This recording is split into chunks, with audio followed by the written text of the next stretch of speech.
Bismillahirrahmanirrahim. Assalamualaikum warahmatullahi wabarakatuh. Alhamdulillahi wassalatu wassalamu ala rasulillahi wa ba'd. Masya Allah. Ahlan bikum ya syekhana. Assalamualaikum. Waalaikumsalam warahmatullahi wabarakatuh. Hayyakumullah syekh. Kaifa halukum? Ya marhaba. حياكم الله جميعا وأسأل الله عز وجل أن يوفقني وإياكم لطاعته ومرضاته ويتقبل منا ومنكم صالح الأعمال.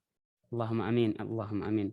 معذرة يا شيخ أستأذنكم أريد أن أقدم شيئا للمشاركين. تفضل.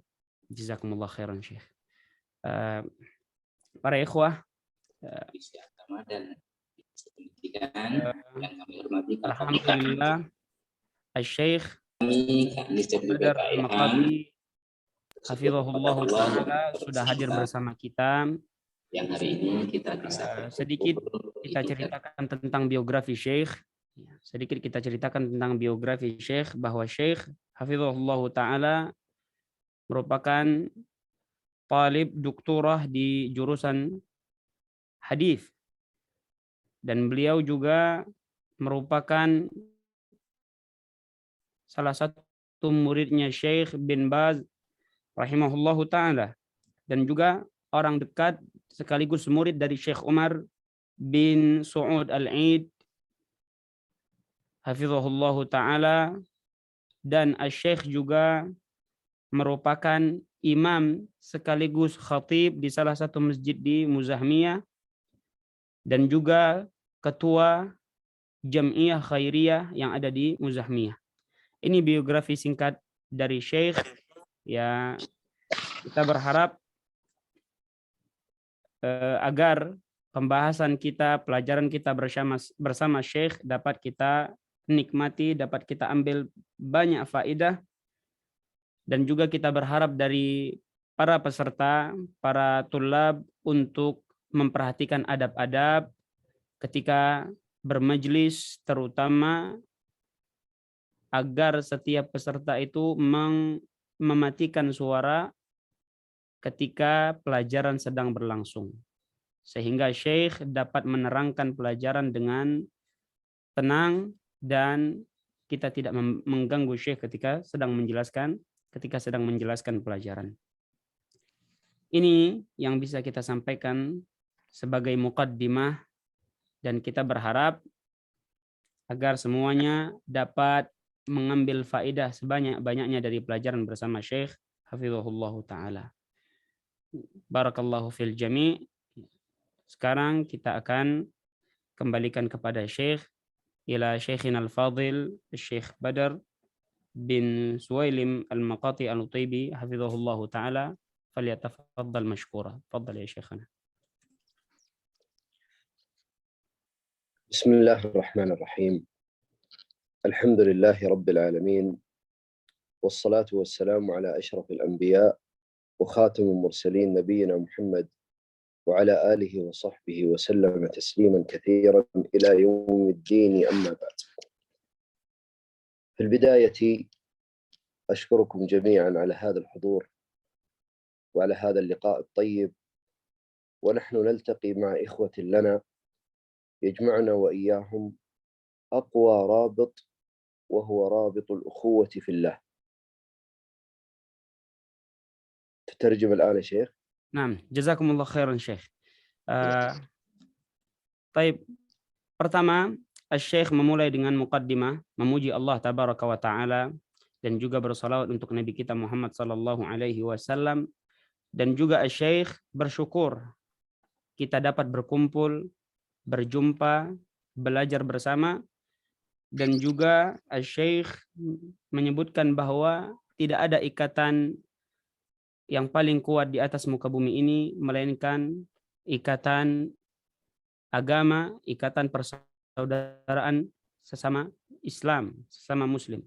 Nah, barakallahu fikum. وفرصة أيضا أن نلتقي وإياكم في هذا الشهر المبارك، في شهر رمضان، وهو شهر رفع الله شأنه وأعز مكانه من بين الأشهر فهو تاج الشهور. تاج الشهور لأن الذنب فيه مغفور، والعبد فيه مسرور، والسعي فيه مشكور، والشيطان فيه مثبور، ولذلك يغفر الله عز وجل لكل مؤمن في هذا الشهر العظيم صامه إيمانا واحتسابا. Kemudian di kesempatan kita kali ini kita bertemu di bulan yang penuh berkah, penuh ampunan, bulan Ramadan, yang mana bulan ini lebih dimuliakan daripada bulan-bulan yang lain. Seperti yang sudah kita ketahui bersama, bulan ini bulan yang penuh ampunan, bulan penuh rahmat, dan bulan penuh yang sangat dinanti-nanti oleh manusia, oleh hamba-hamba Allah tabaraka wa ta'ala. Naam ya Syekh. ورمضان شرعه الله سبحانه وتعالى الحكمة العظيمة كلنا نعرفها. يقول الله سبحانه وتعالى: يا أيها الذين آمنوا كتب عليكم الصيام كما كتب على الذين من قبلكم لعلكم تتقون. والتقوى هي الزاد الذي يوصلنا إلى جنة عرضها السماوات والأرض، كما قال تعالى: وتزودوا فإن خير الزاد التقوى. Naam, bulan Ramadan yang mana Allah Subhanahu wa taala syariatkan ibadah yang mulia di dalamnya, yaitu bulan puasa, yaitu berpuasa di bulan Ramadan, sebagaimana Allah tabaraka wa taala berfirman, wahai orang-orang yang beriman, telah diwajibkan atas kalian berpuasa sebagaimana diwajibkan kepada orang-orang sebelum kalian agar kalian bertakwa. Dan takwa di sini adalah takwa yang menjadi bekal yang dapat mengantarkan kita kepada surga Allah, ya, yang luasnya lebih luas dari langit dan bumi. Dan juga Syekh katakan bahwa dengan berpuasa kita akan diampuni oleh Allah Subhanahu wa taala. Naam ya Syekh. والتقوى كما قال العلماء هو أن تجعل بينك وبين عذاب الله وقاية، وذلك باتباع أوامره واجتناب نواهيه. ورمضان فرصة أن يربي المؤمن نفسه على طاعة الله عز وجل، وعلى ترك معاصيه، وعلى التدرب على التقوى. Dan takwa, Syekh mendefinisikan tentang takwa, yaitu engkau menjadikan antara dirimu dan juga antara dirimu dengan neraka menjadi tameng, penghalang. Dan di bulan Ramadan ini merupakan kesempatan yang besar bagi seseorang untuk melatih dirinya agar bertakwa kepada Allah Subhanahu wa taala. ليس المقصود بالصيام هو الإمساك فقط عن الطعام والشراب والجماع، إنما المقصود بالصيام مقصودا عظيما، وهو أن المؤمن يربي نفسه على طاعة الله سبحانه وتعالى. فإذا كنا في نهار رمضان نمسك عن الطعام وهو في الأصل مباح، ولكنه في نهار رمضان حرام، ونمسك عن الشراب وهو في الأصل مباح، ولكنه في نهار رمضان حرام، ونمسك عن الجماع لمن كان في ذمتنا من أزواجنا وهو في الأصل مباح، ولكنه في نهار رمضان حرام. فإذا كان نهار رمضان حرمت علينا أشياء كانت علينا حلالا فالحرام من باب أولى. Tayyib. Bukanlah berpuasa hakikatnya hanya sekedar menahan makan, menahan diri dari minum, menahan diri dari syahwat, ya. Akan tetapi puasa adalah hakikatnya melatih diri kita untuk taat kepada Allah Subhanahu wa taala. Dan apabila di siang hari bulan Ramadan kita dilarang untuk makan, yang mana hakikatnya di luar bulan Ramadan itu dibolehkan, dihalalkan. Di siang bulan Ramadan kita diharamkan untuk minum, yang mana hakikatnya di luar bulan Ramadan dihalalkan kepada kita. Dan juga syahwat berhubungan dengan istri di siang bulan Ramadan diharamkan, yang hakikatnya di luar bulan Ramadan dihalalkan. Apabila yang halal bagi kita hakikatnya di luar bulan Ramadan haram di siang bulan Ramadan, maka bagaimana lagi dengan hal-hal yang benar-benar diharamkan oleh Allah Subhanahu wa taala. Nah, يقول صلى الله عليه وسلم: من لم يدع قول الزور والعمل به والجهل فليس لله حاجة في أن يدع طعامه وشرابه. فالصوم أعظم من ترك طعام وشراب، بل هو تربية للنفس وتربية لحفظ الجوارح عما حرم الله سبحانه وتعالى. Naam, dan Nabi Shallallahu Alaihi Wasallam bersabda, barang siapa yang tidak meninggalkan qaul zur, perkataan dusta, perkataan sia-sia, wal amala bihi wal jahla, dan juga mengamalkannya dan kebodohan, falaisa lillahi hajatun fi an yada'a ta'amahu wa syarabah. Allah tidak butuh bagi orang yang telah meninggalkan makan dan minumnya, yaitu bagi orang yang berpuasa Allah tidak butuh puasanya. Dan as-shaum a'zam, ya, puasa itu lebih mulia daripada hanya sekedar menahan makan dan minum. Karena hakikat puasa adalah kita melatih diri. Hakikat puasa kita melatih diri untuk benar-benar menjalankan ketaatan kepada Allah ولذلك Tabaraka wa Ta'ala. كما أن البطن يصوم عن الطعام والشراب، الجوارح تصوم عن كل شيء قد حرمه الله تعالى. هل تعلم أخي المسلم أن الأذن تصوم؟ نعم، تصوم وتمسك عن كل شيء حرمه الله سبحانه وتعالى، عن الغنى وعن القول الباطل وعن الفحش وعن البذاءة. فللأبرار صيام عظيم عن سماع كل ما يغضب الله سبحانه وتعالى، سواء في رمضان أو في غير رمضان.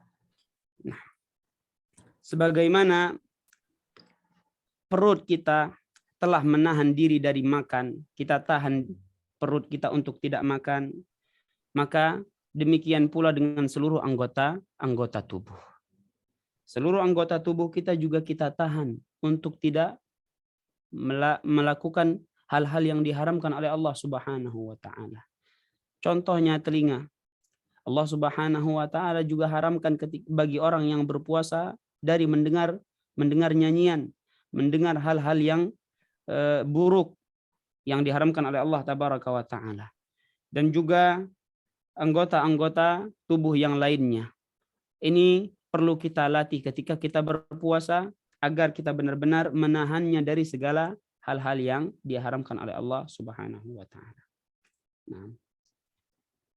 ولذلك هذه الأذن وهذا العمل الذي تقوم به وهو السمع يعتبر نعمة من نعم الله عز وجل علينا. فلذلك أخي المسلم احذر أن تكون من الذين عطلوا ما من الله به عليهم من أعضاء. يقول الله سبحانه وتعالى: ولقد ذرأنا لجهنم كثيرا من الجن والإنس لهم قلوب لا يفقهون بها ولهم أعين لا يبصرون بها ولهم آذان لا يسمعون بها أولئك كالأنعام بل هم أضل أولئك هم الغافلون. نعم. Naam. Dan telinga yang Allah Subhanahu wa Ta'ala telah karuniakan kepada seseorang, ini merupakan nikmat yang besar. Dan barang siapa yang melalaikannya, mengabaikan nikmat yang telah Allah Ta'ala berikan ini dengan menggunakannya untuk hal-hal yang diharamkan oleh Allah, diantaranya mendengar nyanyian dan lain-lainnya, ini akan sangat diancam dan diberikan hukuman oleh Allah Subhanahu wa Ta'ala, sebagaimana Allah Ta'ala berfirman, walaqad dzara'na li jahannama katsiran minal jinni wal ins, dan telah banyak kami masukkan ke dalam neraka jahanam dari golongan jin dan manusia. bagaimana keadaan mereka? Lahum qulubun la yafqahuna biha. Mereka memiliki hati namun tidak digunakan untuk memahami. Walahum adhanun la yasma'una biha. Mereka memiliki telinga, tidak mereka gunakan untuk mendengar yang baik-baik. Ya. Kemudian Allah tutup di akhir ayat, ulaika kal an'am. Mereka lah orang-orang yang seperti binatang. Balhum adal, bahkan mereka lebih parah lagi. Wa ulaika humul ghafilun. Mereka lah orang-orang yang lalai. Nah. هؤلاء الخلق الذين استحقوا العقاب في ذلك اليوم العظيم عطلوا ما من الله عليهم من النعم، ومن هذه النعم الآذان، فهم لا يسمعون سماع موعظة ولا يسمعون سماع تدبر وفهم، فلذلك سماع كثير من الناس كسماع الأنعام تماما، لا ذكرى ولا اعتبار ولا نفع ولا فائدة، بل هم أضل. أولئك كالأنعام بل هم أضل. Nah. Mereka yang telah Allah Ta'ala kisahkan dalam ayat tadi, mereka semua itu karena telah melalaikan dan menyia-nyiakan nikmat yang telah Allah Tabaraka wa Ta'ala berikan kepada mereka. Salah satu contohnya, lahum adhan, mereka memiliki telinga, namun mereka tidak menggunakannya untuk ketaatan kepada Allah. Telinga mereka disamakan oleh Allah dalam ayat seperti telinga-telinga binatang. Kenapa? Telinga binatang tidak pernah digunakan untuk mendengar ayat-ayat Allah, tidak pernah mendengar hadis-hadis Nabi, tidak pernah digunakan untuk mendengar ilmu. Makanya Allah Tabaraka wa Ta'ala samakan mereka dengan binatang, bahkan balhum adhal. Allah katakan mereka lebih parah. فمن الناس من ملأ أذنيه من النغمة المحرمة والكلمة الآثمة والموسيقى الباطلة، وكذلك حجب عن أذنيه سماع القرآن الكريم وسماع القول الحسن وسماع الموعظة الطيبة وسماع الكلمة النافعة، فذلك الذي هذا حاله قد عطل هذه النعمة وحرم هذه النعمة ما أحل الله سبحانه وتعالى. Di antara manusia ada orang-orang yang menggunakan telinganya tidak pada tempatnya, tidak semestinya. Mereka gunakan telinga mereka untuk mendengarkan irama-irama, nyanyian-nyanyian, musik-musik. Mereka gunakan telinga mereka untuk mendengar kalimat-kalimat yang buruk, ucapan-ucapan yang buruk. Mereka ini adalah orang-orang yang telah menyia-nyiakan nikmat yang telah Allah Tabaraka wa Ta'ala berikan kepada mereka. Ya, mereka tidak gunakan untuk menuntut ilmu. Mereka tidak gunakan untuk mendengar Al-Quranul Karim. Inilah orang yang menyia-nyiakan nikmat Allah. إن سماع الخير والهدى بأنواعه، قرآن وموعظة وهدى، يثمر الإيمان ويثمر النور في القلب ويثمر الفلاح في الدنيا ويملأ القلب حكمة وسكينة وأنسا وسعادة وطمأنينة، وكذلك يكون حرزا للمؤمن من الواردات المنحرفة ومن الوساوس الخطيرة ومن الآثام. فقوت الأذن وغذاء الأذن هو الذكر والعلم النافع والموعظة الحسنة والأدب الجم ودرر المعارف ومحاسن القول. Nah. Dan menggunakan telinga untuk mendengarkan kebaikan-kebaikan ini memiliki begitu banyak manfaat, memiliki begitu banyak kebaikan-kebaikan. Bahkan menggunakannya untuk mendengar Al-Quran, mendengarkan hadis, mendengarkan ilmu akan membuahkan kebahagiaan, akan membuahkan ketenangan bagi hati seseorang. Ya. Dan begitu banyak kebaikan-kebaikan yang lainnya. Dan juga kita perlu memahami bahwa telinga juga memerlukan gizi. Memerlukan gizi, layaknya tubuh memerlukan gizi. Apa bentuk gizi bagi telinga?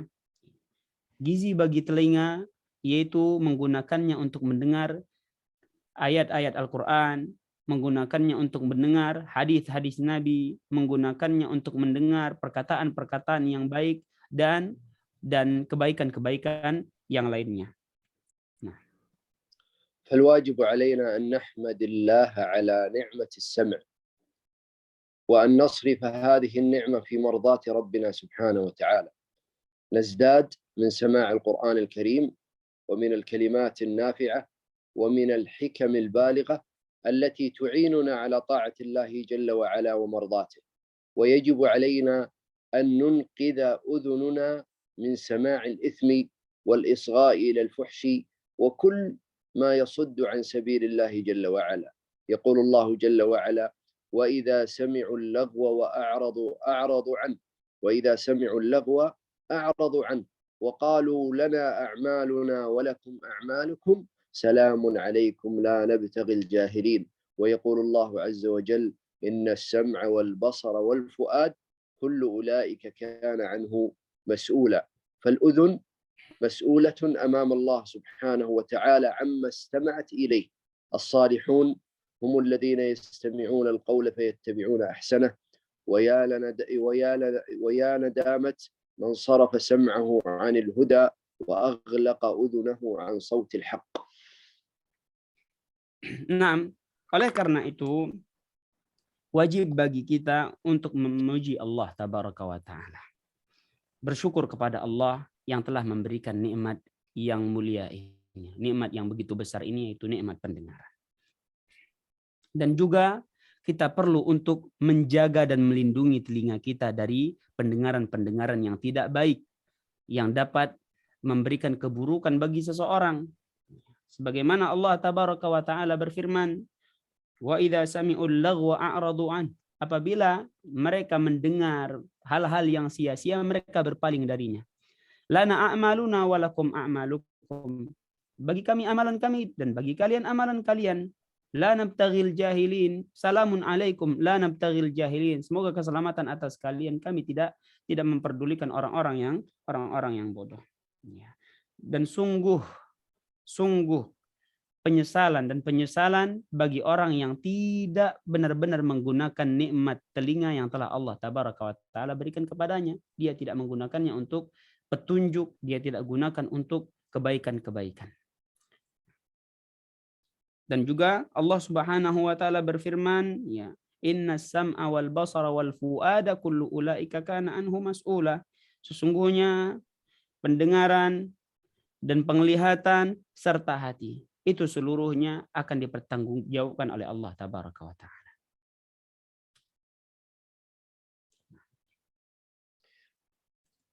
وكذلك العين تصوم وصوم العين هو غضها عن الحرام وإغلاقها عن المناهي التي حرمها الله سبحانه وتعالى. يقول الله جل وعلا: قل للمؤمنين يغضوا من أبصارهم ويحفظوا فروجهم ذلك أزكى لهم إن الله خبير بما يصنعون وقل للمؤمنات يغضضن من أبصارهن ويحفظن فروجهن. Demikian pula setelah telinga, anggota tubuh yang lainnya adalah mata.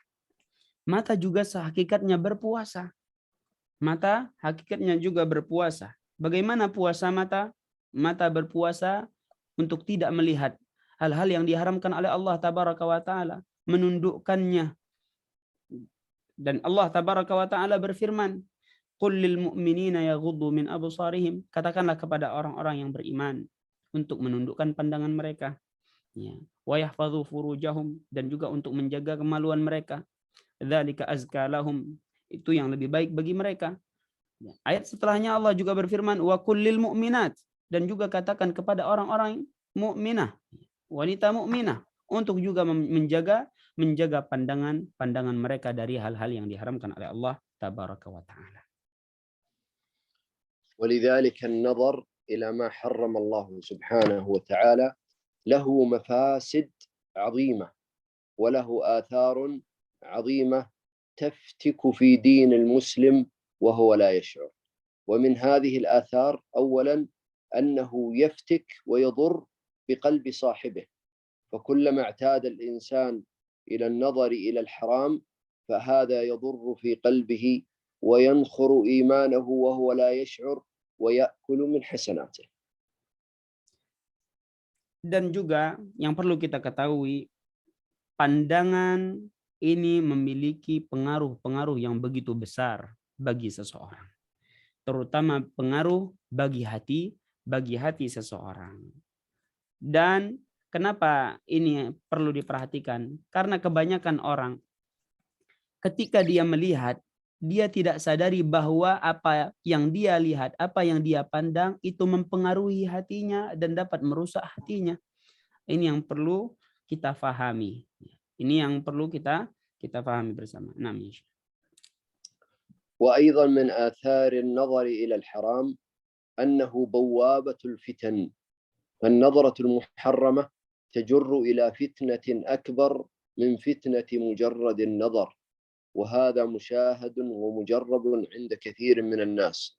تهاونوا بالنظرة، ثم بعد النظرة فتح الشيطان أبوابا كثيرة من الفتن فوقع في الزنا ووقع في الحرام بسبب نظرة محرمة، وهذا من آثار النظر إلى الحرام ومفاسده العظيمة. Dan Syekh katakan di antara pengaruh-pengaruh imbas yang buruk bagi pandangan, bahwa pandangan itu merupakan bawabatul fitan, gerbangnya seluruh fitnah-fitnah. Ketika seseorang sudah nekat untuk memandang hal-hal yang diharamkan oleh Allah Tabaraka wa Ta'ala, maka akan terbukalah seluruh pintu fitnah yang lainnya. Dia akan nekat untuk berbuat zina, dia akan nekat untuk berbuat hal-hal yang haram. Inilah pengaruh yang harus diwaspadai oleh setiap orang, pengaruh buruk dari pandangan. وأيضا من أعظم آثار النظر إلى الحرام أنه من أعظم أسباب قسوة القلب، فينشغل القلب بما ابتلاه الله به من مناظر محرمة ومن صور ماجنة ويلهيه عن عبادته ومصالحه. Dan juga di antara pengaruh yang buruk, yang besar oleh pandangan seseorang karena dia gunakan melihat hal-hal yang diharamkan oleh Allah Tabaraka wa Ta'ala, yaitu kerasnya hati seseorang. Hati seseorang akan keras ketika pandangan dan penglihatannya tidak dia jaga. Dia akan melanggar seluruh hal-hal yang diharamkan oleh Allah Subhanahu wa Ta'ala. Sehingga hatinya pun menjadi keras. Naam ya Syekh. يقول بعض السلف: النظر سهم مسموم إلى القلب، لو كانت تسم البدن لكان الأمر هينا، ولكنها تسم الدين وتفسد على العبد دينه، فلذلك يبتلى الإنسان الذي يكثر من النظر إلى الحرام يبتلى بقسوة القلب ويتضرر دينه، ويؤثر ذلك على صلاته وعلى قراءته وعلى صيامه وعلى كل أعماله، فتجد أن قلبه خاوي من هذه العبادات ولذتها ومليء ومنشغل بما حرمه الله سبحانه وتعالى، فتجد أنه يعجب بما نظر إليه من الحرام، وتجده أنه يتلذذ بما ينظر إليه من الحرام، فصدقوا حينما قالوا النظر سهم مسموم إلى القلب. Sebagaimana yang dikatakan oleh sebagian salaf bahwa an-nazar sahmun masmumun ilal qalb. Pandangan merupakan panah yang beracun yang menargetkan hati seseorang, yang menusuk hati seseorang. Maka engkau akan dapati apabila ada seseorang yang sudah bermudah-mudahan dengan pandangannya, dia melihat hal-hal yang diharamkan oleh Allah Tabaraka wa Ta'ala, maka akan mempengaruhi ibadah-ibadahnya yang lain. Sehingga ibadahnya tidak lagi memiliki rasa, akan mempengaruhi sholatnya, mempengaruhi bacaan Al-Qur'annya, dan juga hatinya akan dipenuhi oleh hal-hal yang sia-sia. Inilah yang dikatakan oleh sebagian salaf bahwa pandangan itu menjadi panah yang beracun bagi hati seseorang karena imbasnya sangat buruk. Nah. فلذلك يا أخي المسلم بصرك نعمة من الله عليك فلا تعص الله بنعمه وعامله بغضه عن الحرام تربح واحذر أن تكون العقوبة سلب تلك النعمة. ولذلك أيها الأخ المبارك جاهد نفسك في غض بصرك عن الحرام لحظة، فالنظر يكون لحظة، فجاهد نفسك في غض العين عن الحرام في تلك اللحظة، فإن فعلت ذلك نلت الخير الجزيل وسلمت من الشر الطويل. Nah. Oleh karena itu, pandanganmu, penglihatanmu ini merupakan nikmat yang telah Allah Tabaraka wa Ta'ala berikan kepadamu, karunia yang besar. Maka pergunakanlah nikmat tersebut sebaik-baiknya. Engkau akan beruntung, engkau akan menang dan akan beruntung ketika menggunakan nikmat Allah Subhanahu wa Ta'ala di atas apa yang Allah Ta'ala ridhai. Dan juga hendaklah engkau berhati-hati dari hukuman yang telah Allah Ta'ala persiapkan bagi orang yang menggunakan pandangannya untuk hal-hal yang diharamkan oleh Allah Tabaraka wa Ta'ala. Karena dia sudah menyia-nyiakan nikmat Allah, sehingga bisa saja hukumannya yaitu akan Allah cabut nikmat tersebut dari dirinya. Akan Allah cabut nikmat tersebut dari dirinya. Sehingga hendaklah kita berhati-hati, kita pergunakan penglihatan dan pandangan kita dengan sebaik-baiknya, kita jaga dari hal-hal yang diharamkan oleh Allah, engkau akan mendapatkan kebaikan yang banyak. فمن الناس من يصوم بطنه عن الشراب والطعام ولكن للأسف أن عينه لا زالت مستمرة في النظر إلى الحرام، فهذا الصائم ما عرف حقيقة الصيام، فلتصم عيوننا عن الحرام كما صمنا عن الشراب والطعام. Dan di antara manusia, ini kenyataan yang ada, bahwa mereka berpuasa, mereka tahan lapar, perut mereka tahan dari makanan, akan tetapi tidak dengan pandangan. Pandangan mereka layaknya seperti biasa. Mereka tidak tahan pandangan mereka. Maka ini sejatinya tidak berpuasa. Oleh karena itu, hendaklah bagi kita semua untuk menahan pandangan-pandangan kita. Kita jadikan pandangan kita berpuasa. Layaknya perut kita sudah kita tahan dari makan dan minum. Nah, ya Syekh. وكذلك من الجوارح التي تصوم اللسان. نعم، إن اللسان يصوم، وصيام اللسان يكون بالإمساك عن كل ما حرم الله، وعن فضول الكلام، وعن الخوض في الباطل والمراء والخصومة كالكذب والنميمة والفحشاء واللعن والسخرية والاستهزاء. Dan juga di antara anggota-anggota tubuh yang juga perlu kita untuk tahan, untuk kita ajak berpuasa, bukan hanya sekedar menahan diri dari makan dan minum saja, yaitu lisan. Lisan hakikatnya juga berpuasa. Lisan kita berpuasa, hendaknya kita tahan lisan kita dari berkata perkataan yang sia-sia, berkata perkataan yang jorok, perkataan yang berlebih-lebihan, tidak berguna, dan juga kita jaga dari perkataan yang hina, perkataan yang ghibah dan namimah dan segala dosa-dosa lisan lainnya. ولذلك صوم اللسان يجب أن يكون في كل وقت وفي كل حين، لأن مخاطر اللسان كبيرة.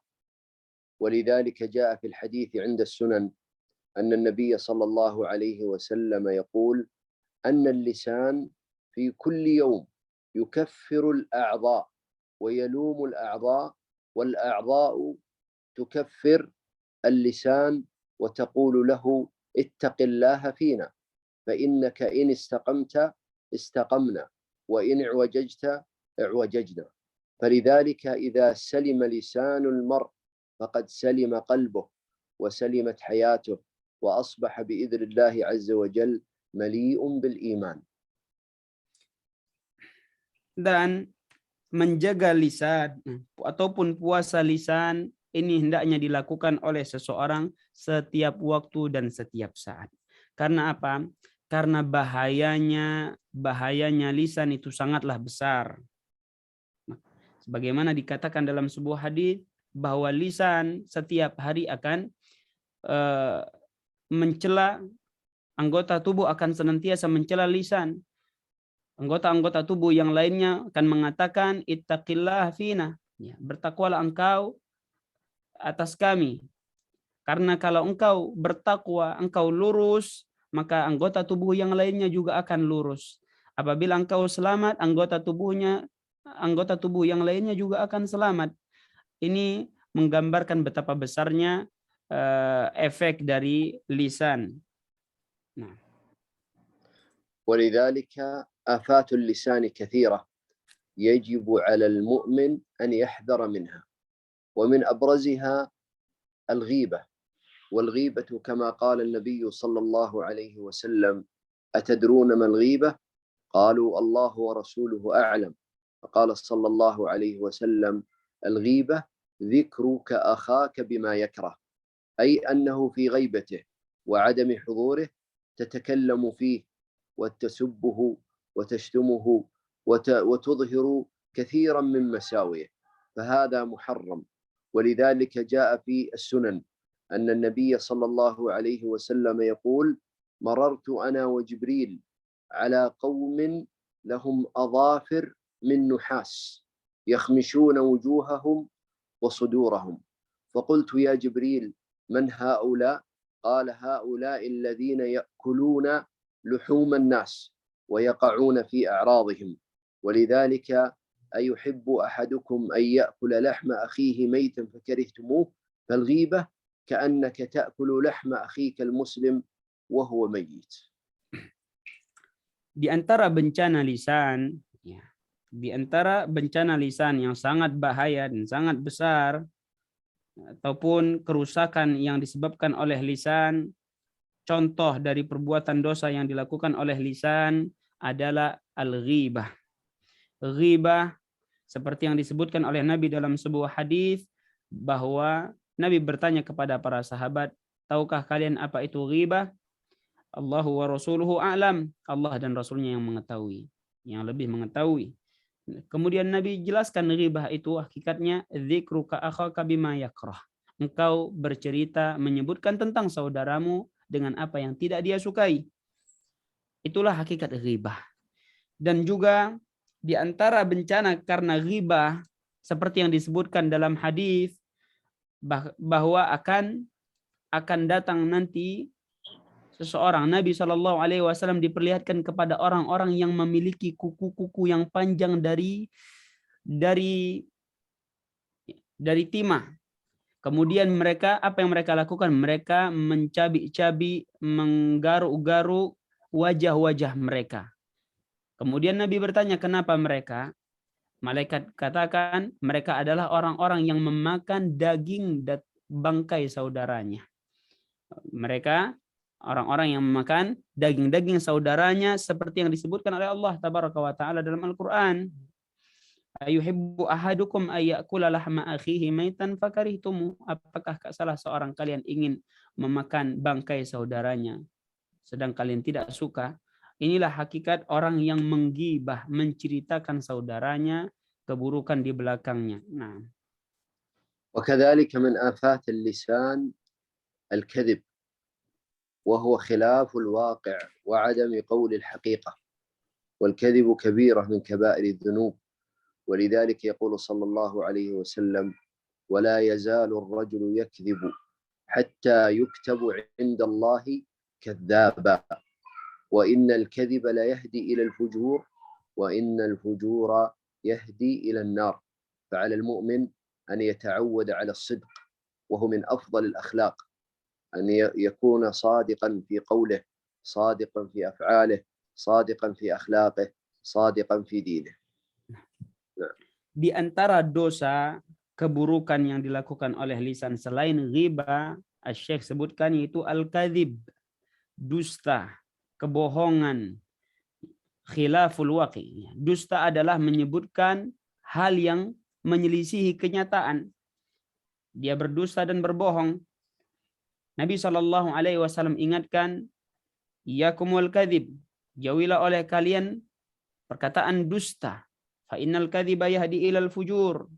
Karena perkataan dusta akan mengantarkan seseorang kepada dosa-dosa yang lainnya, kepada keburukan-keburukan. Wa innal fujur yahdi ilan nar. Dan juga perbuatan dosa-dosa, perbuatan keburukan akan membawa seorang kepada neraka. Dan ini diantara bahayanya dusta. Nah, ya Syekh. وكذلك من الآفات التي تكون باللسان السخرية، وهو احتقار الآخرين والكلام عليهم بما لا يليق، وازدرائهم في أشكالهم وفي ألوانهم وفي خلقتهم، فهذا أمر محرم. يقول الله عز وجل: يا أيها الذين آمنوا لا يسخر قوم من قوم. Nah, di antara dosa lisan yang lainnya yang perlu kita jaga, kita biasakan untuk berpuasa, terutama ketika kita berpuasa di bulan Ramadan, adalah as-sukhriyah, yaitu menghina seseorang. Menghina seseorang, mengatakan perkataan yang tidak layak bagi seseorang. Ya, dia hina rasnya, dia hina kulitnya, dia hina agamanya, dan segala macam. Ini adalah perbuatan dosa yang dilakukan oleh lisan. Sebagaimana Allah tabaraka wa ta'ala berfirman, ya ayyuhalladzina amanu la yaskhar qaumun min qaum. Wahai orang-orang yang beriman, janganlah salah seorang dari kalian menghina kaum yang lainnya. Nah. وكذلك من الآفات اللعن والسب والشتم، وهذا يدل على سوء الأخلاق.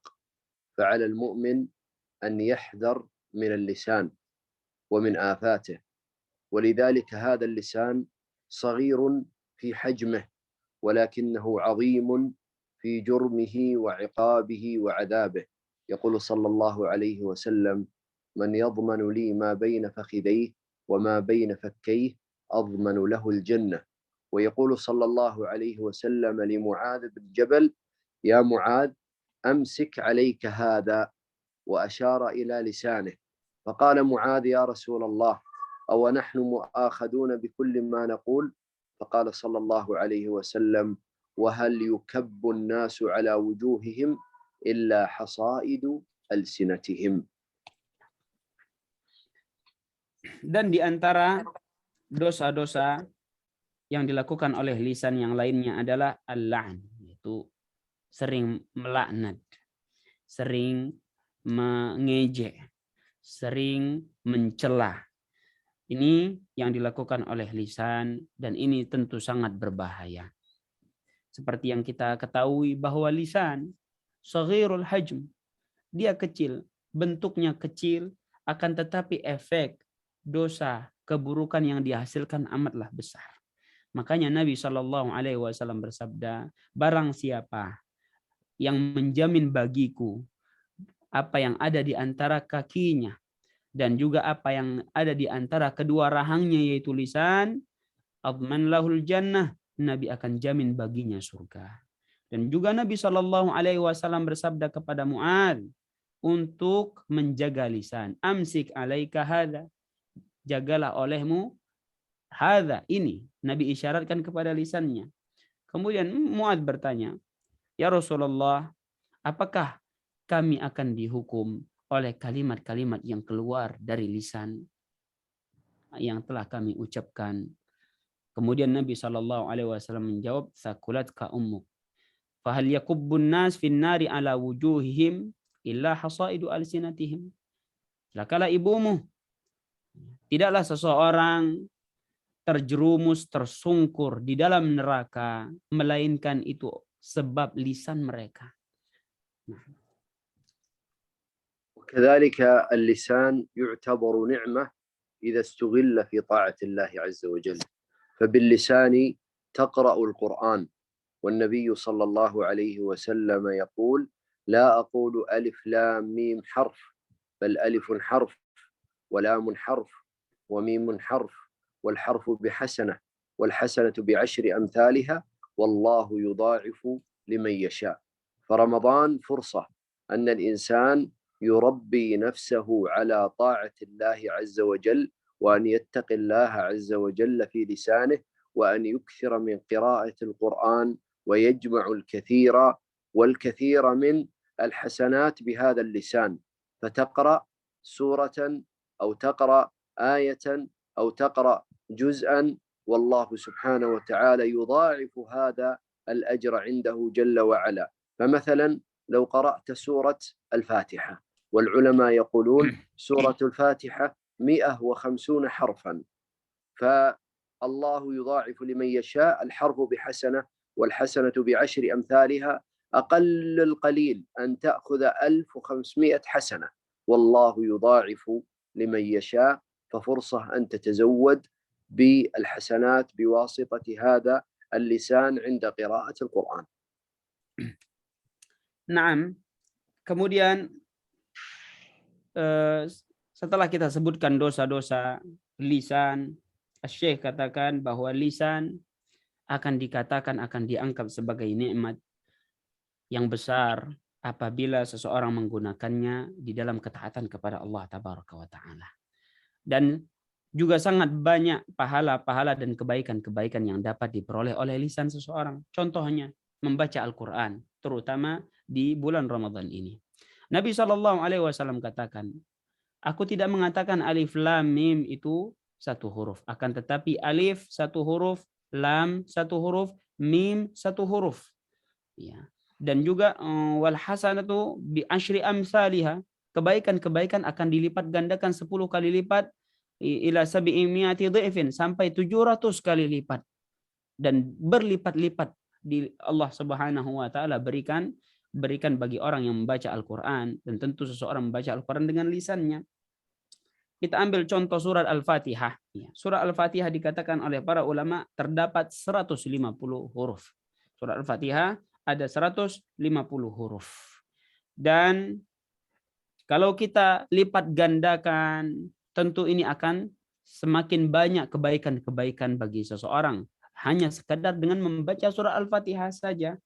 Minimal seseorang dengan membaca surat Al-Fatihah, dia akan dapatkan pahala 1.500 kebaikan, dan tentu akan dilipat gandakan oleh Allah Tabaraka wa Ta'ala. Ini tentu kebaikan yang sangat banyak dari lisan seseorang apabila dia gunakan untuk membaca Al-Quran. وكذلك من الأمور التي ينبغي استغلالها باللسان سواء في رمضان أو في غيره كثرة الاستغفار والتسبيح لله سبحانه وتعالى. يقول صلى الله عليه وسلم، وهذا مثال: كلمتان خفيفتان على اللسان ثقيلتان في الميزان حبيبتان إلى الرحمن، سبحان الله وبحمده سبحان الله العظيم. فما أجملها من كلمة تقولها في كل وقت وفي كل حين، وأنت ذاهب إلى المسجد، وأنت قادم من العمل، وأنت جالس بين أولادك في البيت.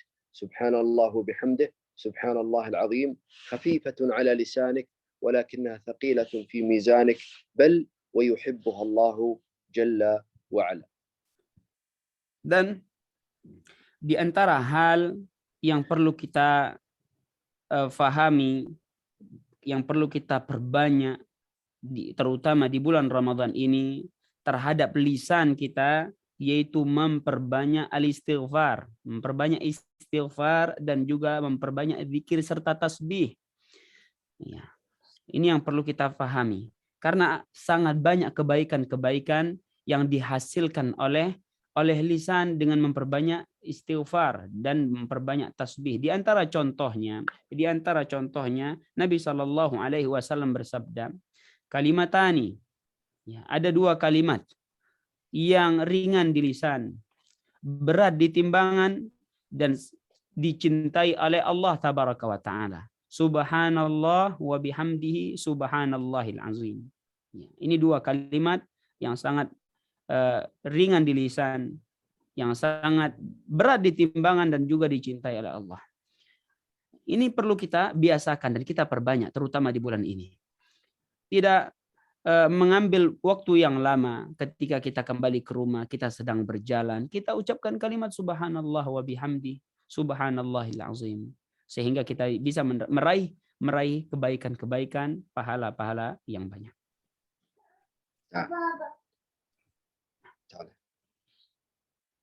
وكذلك من الأمثلة قول النبي صلى الله عليه وسلم من قال سبحان الله وبحمده 100 مرة غفرت ذنوبه ولو كانت مثل زبد البحر. فلفظ يسير تقوله في دقائق معدودة يسيرة تغفر ذنوبك ولو كانت مثل زبد البحر، كل ذلك بفضل الله عز وجل ثم تقوله باللسان. Dan juga di antara contoh yang lain, Nabi SAW katakan, barang siapa yang mengucapkan subhanallah wa bihamdih, ya, barang siapa yang mengucapkan kalimat ini akan diampuni dosa-dosanya, sekalipun dosanya bagaikan pasir yang ada di lautan. Ini sungguh sangat banyak dosa-dosa yang seperti itu Allah akan hapuskan jika dia mengucapkan kalimat yang begitu singkat ini. Subhanallah wa bihamdih. Ghufirat dzunubuhu wa in kana mithla zabadil bahr. Meskipun seperti buih yang ada di lautan. هذا الابن خلاد يسلم عليكم. Waalaikumsalam, ahlan ya ابني. خلاد اهلا يا خلاد. السلام عليكم. السلام. وعليكم السلام. حياكم الله يا خلاد. اندونيسيا، اخوانا من اندونيسيا نحبهم في الله. احبك الذي احببتني فيه يا خلاد. أحبكم. نعم، يقول احبكم. الله يحبكم يا خلاد. ولذلك يقول صلى الله عليه وسلم ايضا من النعم التي تقال باللسان الكلمة الطيبة، والنبي صلى الله عليه وسلم يقول الكلمة الطيبة صدقة. فلما تأتي إلى أخيك وتسأله عن حاله وتسأله عن صحته وتسلم عليه وتأتيه بالكلام الطيب، هذا لك به أجر كما قال صلى الله عليه وسلم ولك بذلك صدقة. فنعود ألسنتنا بأن دائما نربي أنفسنا على طيب الكلام، فنحاسب ألفاظنا ونؤدب منطقنا ونزن كلامنا، لأننا محاسبون على كل كلمة تصدر منا، كان ذلك في رمضان أو في غير رمضان. يقول الله عز وجل ما يلفظ من قول إلا لديه رقيب عتيد، فأنت محاسب عن كل كلمة. نعم. Di antara contoh yang lainnya nikmat dari lisan adalah kalimat mengucapkan kalimat yang baik. Sebagaimana Nabi SAW mengatakan al-kalimatu thayyibatu shadaqah. Kalimat yang baik itu merupakan sedekah.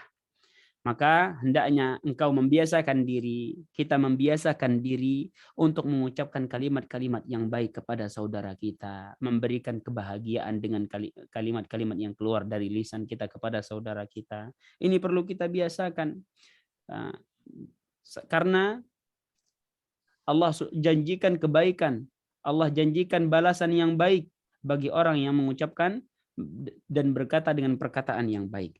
Dan ingat bahwasanya kita juga akan dihisap oleh Allah Tabaraka wa Ta'ala. Baik ketika di bulan Ramadan maupun di luar bulan Ramadan, kita akan dihisap oleh perkataan yang keluar dari lisan kita. Sebagaimana Allah Tabaraka wa Ta'ala berfirman, "Ma yalfidhu min qaulin illa ladaihi raqibun atid." Tidak ada kalimat, kata, huruf yang keluar dari lisan seseorang, perkataan seseorang, melainkan ada malaikat yang senantiasa raqibun atid, yang senantiasa mengawasi dan mencatat. Nah. وكذلك من الجوارح التي تصوم في رمضان وفي غيره جارحة القلب، والقلب هو محط نظر الله عز وجل، ولذلك يقول الله سبحانه وتعالى عن إبراهيم: ولا تخزني يوم يبعثون يوم لا ينفع مال ولا بنون إلا من أتى الله بقلب سليم. فلذلك يقول صلى الله عليه وسلم: ألا وإن في الجسد مضغة إذا صلحت صلح الجسد كله وإذا فسدت فسد الجسد كله. فلذلك القلب يصوم وهو يمسك عن كل ما حرم الله كالغل والحقد والحسد والبغض وغيره من الآفات التي تؤثر في قلب المؤمن.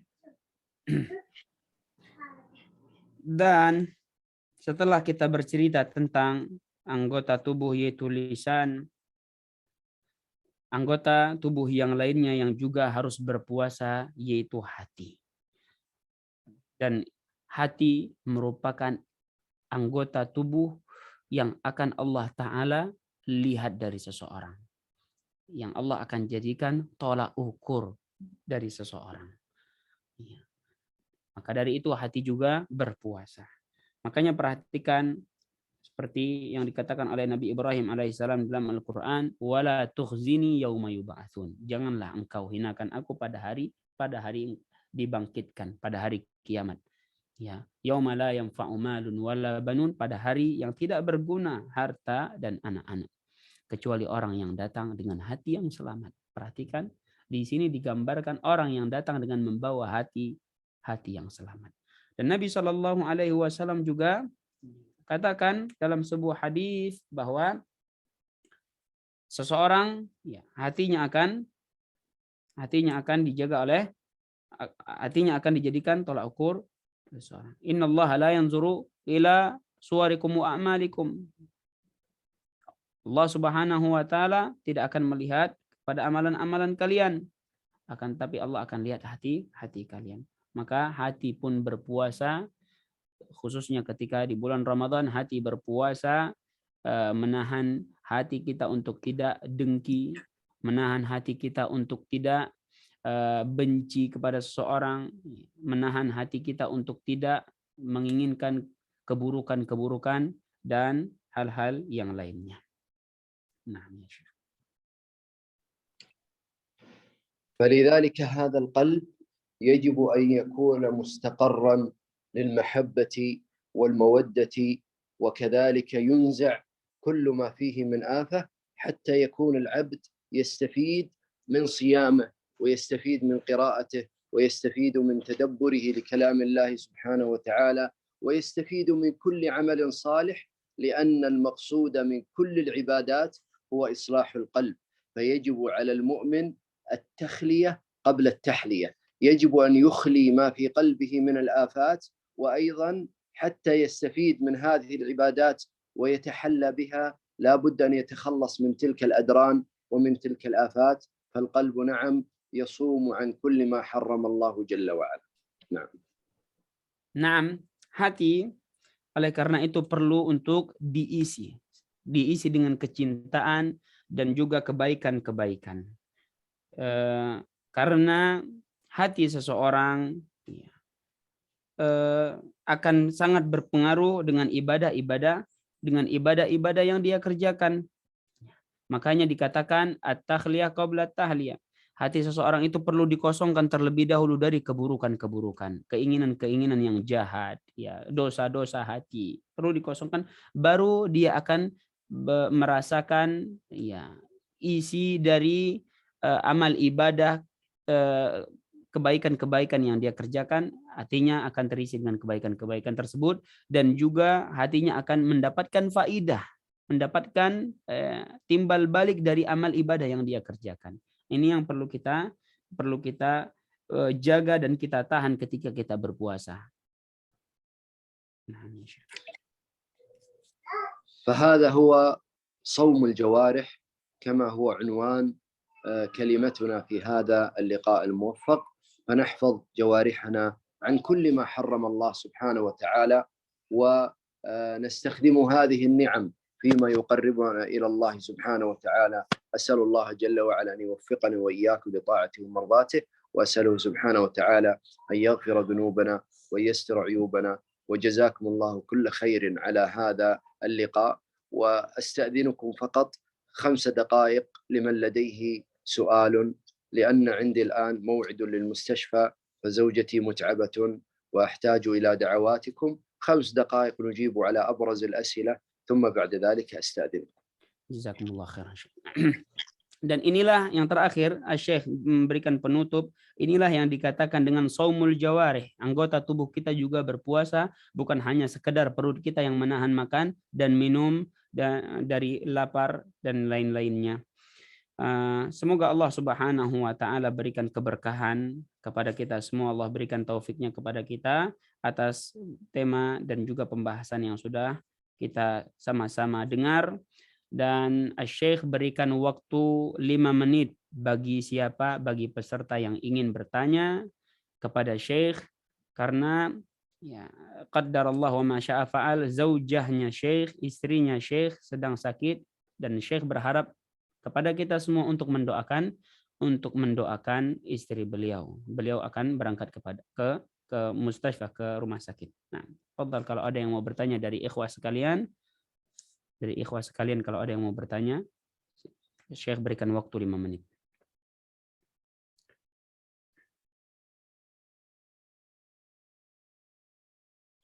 Nah. Allah يجزاكم خير. الله يجزاكم خير. آمين آمين.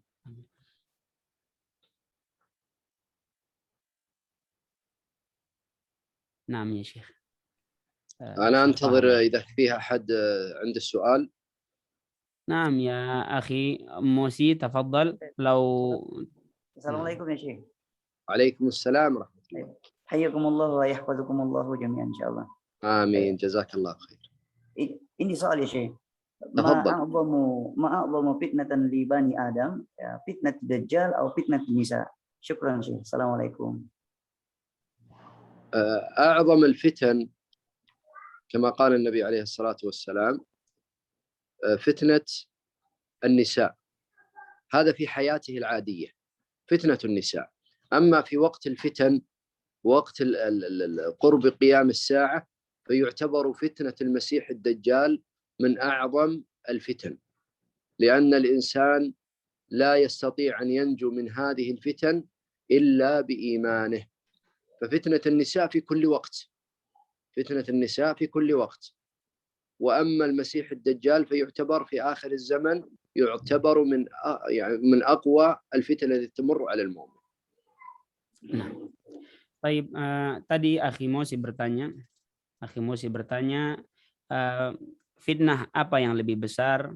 Apakah fitnah wanita ataupun fitnah dajjal? Kemudian Syekh Hafizahullah Ta'ala menjawab bahwa di kehidupan sehari-hari seseorang, kehidupan biasa sebelum datangnya hari kiamat atau mendekati hari kiamat, bahwa fitnah wanita yang lebih besar.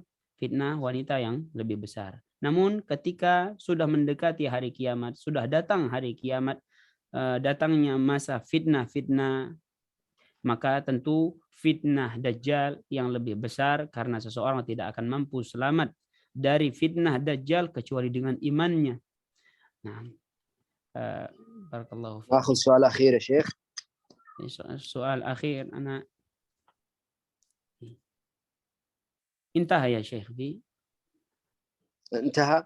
نعم انتهى. جزاكم الله خيرا يا شيخ. بارك الله فيكم جميعا، وشكر الله لك حبيبنا الغالي على حرصك وتوجيهك وبذلك وتنسيقك. لا حرمك رب الأجر، وبإذن الله عز وجل نلتقي في لقاء آخر. Allahumma amin. Wa fikum barakallah Syekh. Syafa Allah syifaan ajilan zaujatkum ya Syekh. Allahumma آمين. دعواتكم Nah. إياكم. السلام عليكم.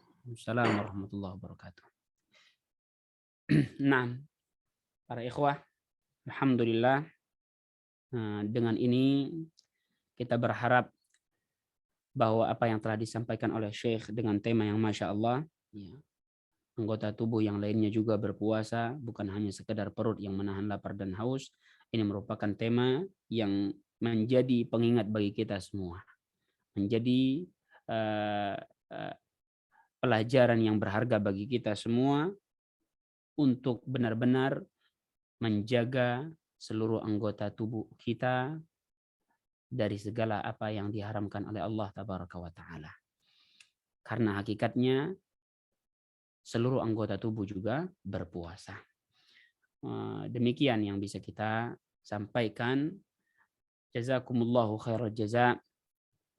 Sebelum kita tutup, kita berharap agar Allah Subhanahu wa Ta'ala jadikan kita orang-orang yang mendengar sebuah perkataan dan kita ikuti yang terbaik dari perkataan tersebut. Allahumma amin ya rabbal alamin.